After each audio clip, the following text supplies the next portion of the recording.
The mayor of Kyiv has warned of an apocalypse scenario this winter if Russia keeps up its airstrikes on energy infrastructure. Ukraine has enforced new emergency power cuts as it races to fix the damage. The grid operator says that the repairs are complicated by cold weather that's causing the wires to ice over. Now, meanwhile, the Kremlin says its forces are still set on seizing parts of eastern and southern Ukraine that Moscow has claimed as its own. None of the 4 provinces that were annexed are fully under Russian control. For more, Sarah Coates joins us live from Kyiv. Sarah, a dire warning from Kyiv's mayor. Are authorities planning to actually evacuate the city, though?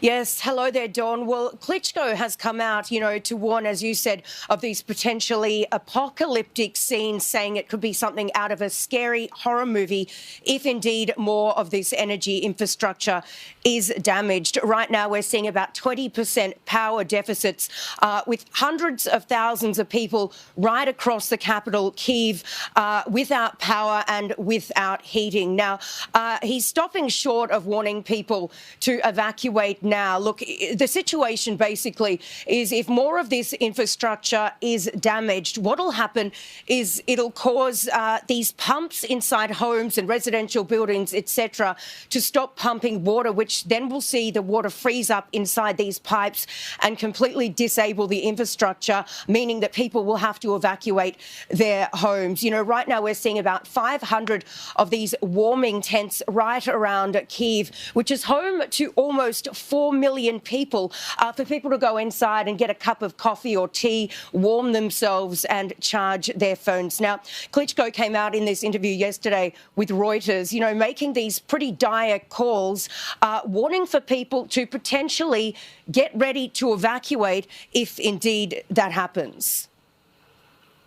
Ми вже підготували різні варіанти, різні сценарії, але моє прохання і я звертаюся до мешканців міста Києва також підготуватись і промоделювати різні сценарії і також бути готовими. І тому я, звертаючись до них, кажу, будь ласка, запас питної води, запас технічної води, запас теплого одягу, запас їжі у вас повинен бути.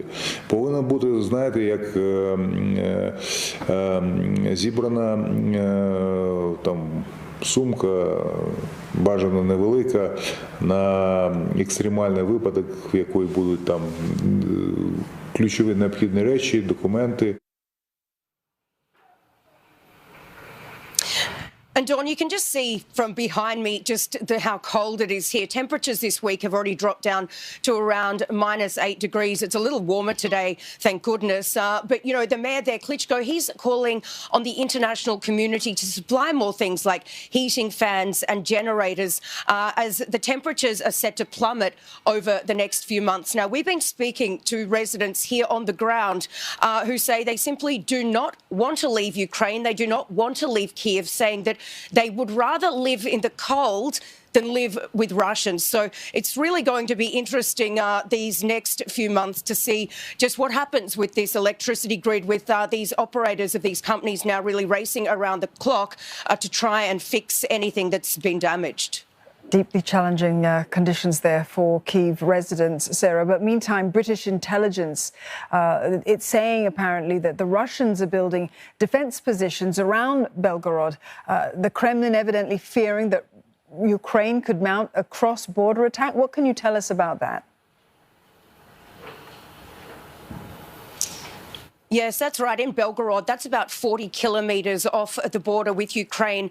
Although trench digging has been going on since about April, it is really now intensifying with more sort of sophisticated things being used. We're also seeing satellite images showing that trenches are being dug around riverbanks, while the Russians are also deploying these huge concrete blocks. They are known as dragon's teeth. They're put in place to really try and stop tanks getting through. So this really does go to show though, that, Russia could be starting to get worried. This comes on the back of these strikes deep inside Russia, widely attributed to Ukraine. While we're also hearing from intelligence here on the ground, Dawn, that, you can see these freezing temperatures around us. It actually causes the ground to harden, to ice over, which could potentially see Ukraine push these Russian troops east, or on the other hand, which is obviously a scenario that we don't want to see, it could potentially give Russia the leverage to push Ukrainian troops to the west. So these are the situations we're looking at the moment, Dawn. Sarah, stay warm over there. Sarah Coates there reporting live for us from Kyiv.